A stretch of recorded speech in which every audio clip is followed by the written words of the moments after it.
Hello everybody, this is Keys94 and welcome to another episode of Keys94's Geocaching Adventures here on YouTube.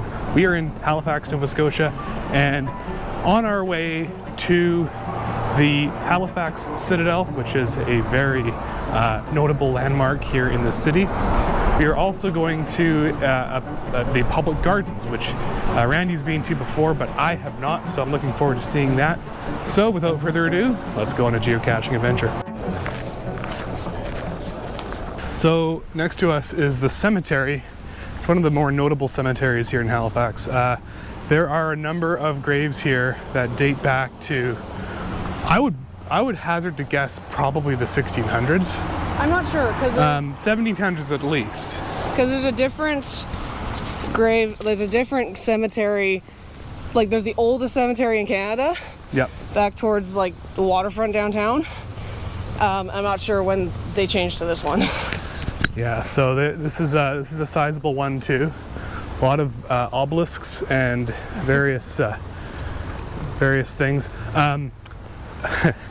Way back when I was in post-secondary, I took a human geography course, and our college professor was very into cemeteries. He was like he got excited visiting a place like this, just because you can learn a lot from the shape of a gravestone, also the type of stone that's used, all that kind of stuff. And we are at the Camp Hill Cemetery, apparently, according to this sign here. So we're gonna walk through here, check out some old gravestones. Yeah, so we got 1849 to 1916. On the other side, we passed it 2003. 2003. So yeah, you know, all ranges of dates here. Now, where is Alexander Keith's gravesite? Which direction stones are? So here.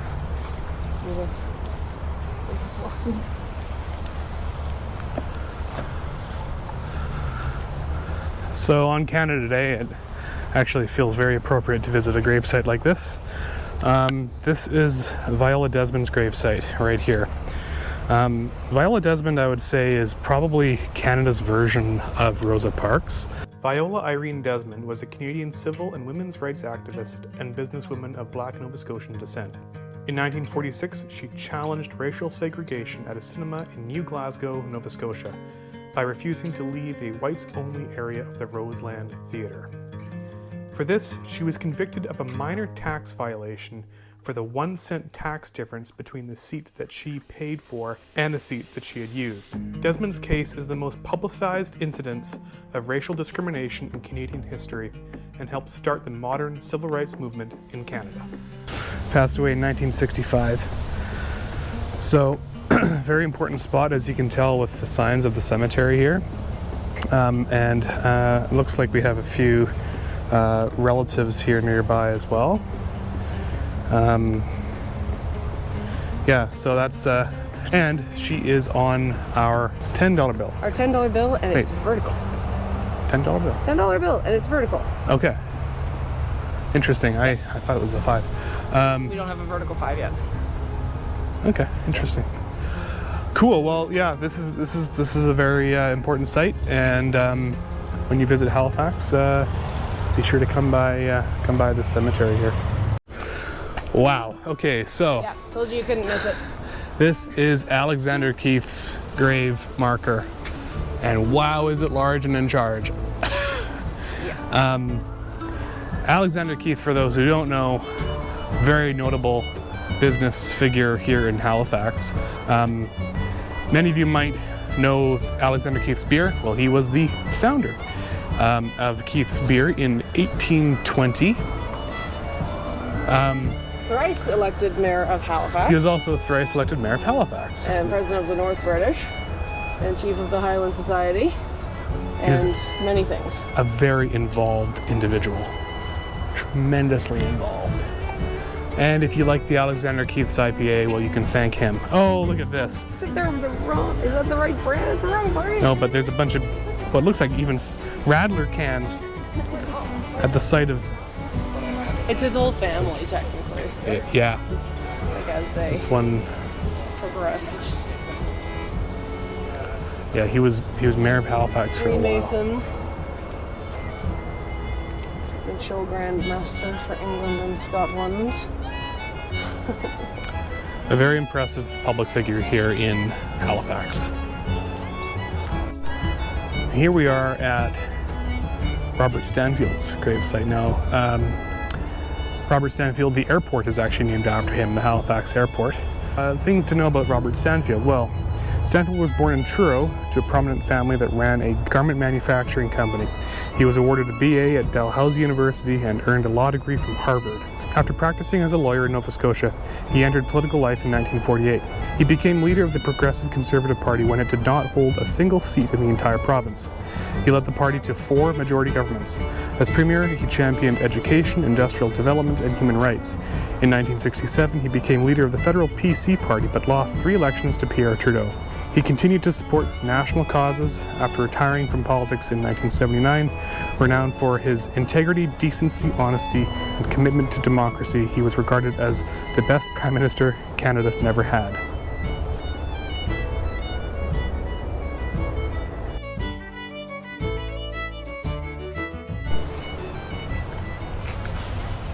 All right, folks, welcome to the public gardens here in Halifax. We got nice gazebo over there, and very nice manicured lawns, and a bandstand. That's what I meant to say. Bandstand. It's a big hosta.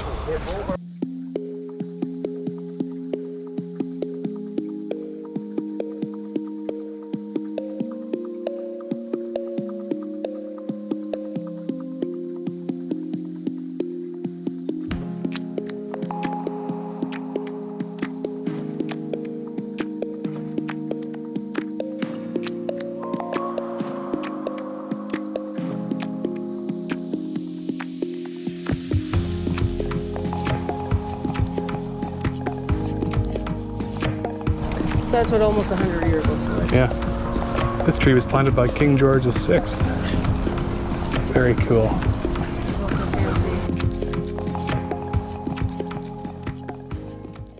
All right, folks. We are approaching the Halifax Citadel. And because it's Canada Day, admission here is free. We're going to be checking out some of the fort here. It's basically a gigantic grassy mound with like, how old is this fort? No idea. No idea. Get to a sign. No idea.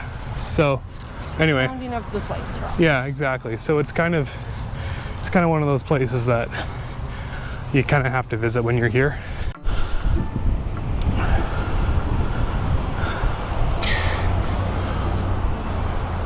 Yay, made it to the top almost. All right. Approaching. I feel like we're the French trying to go infiltrate the British here. Beyond there, beyond the walls, is the fort. The Citadel. They're infiltrating the Citadel.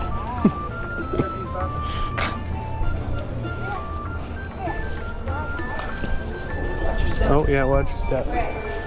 Oh wow.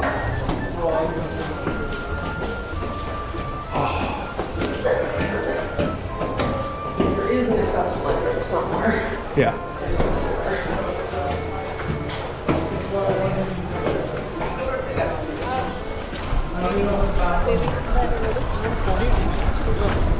Oh, here we We're in are. a hill. Nice. It's a cannon. Gatling gun. Gatling gun. It's like a machine gun. Oh, right. Yeah, machine gun. Old style machine gun.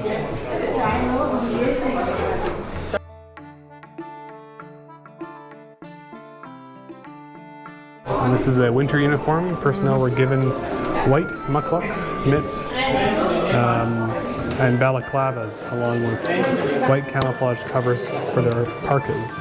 And very cool.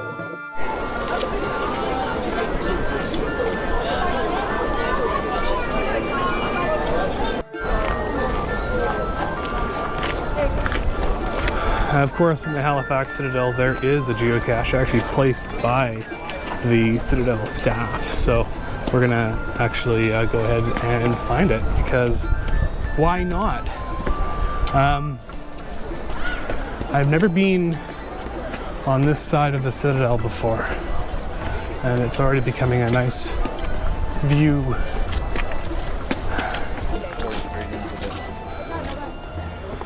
Oh.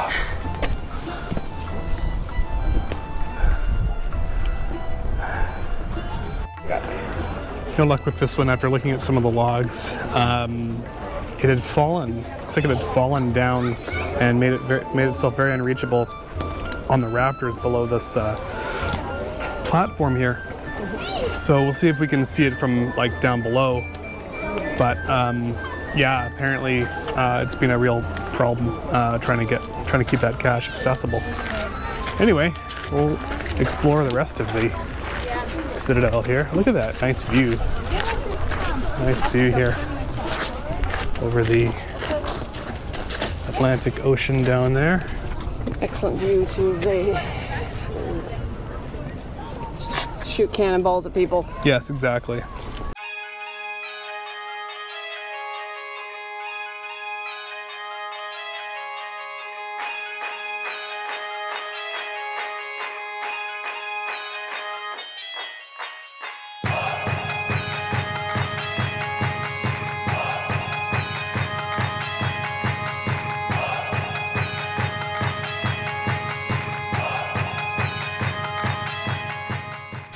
Yeah. Nothing like an old bunker. Feels like a bunker of some kind.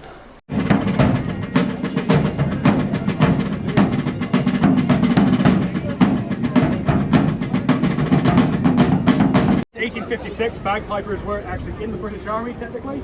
So they sort of wrote to the government, they said that bagpipers were frivolous and unnecessary, and that the army could get on well enough just with pipes and drums. The officers of the Highland regiments disagreed, and so they actually snuck bagpipers in.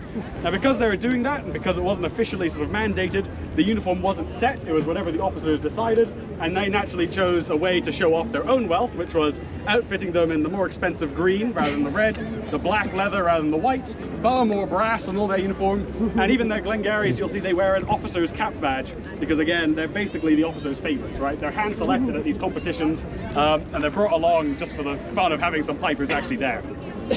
Now, in 1856, they are rolled into the army, so they're being paid for, but they already have uniforms and they see no reason to replace them. And so that's why the pipers kept their far nicer uniforms, while the drummers basically are outfitted like the infantry. The only exception is we have these musicians' wings on our shoulders, and candy canes sort of stripe this drummer's lace, so it's called, that runs down our arms, and it's all over our backs as well.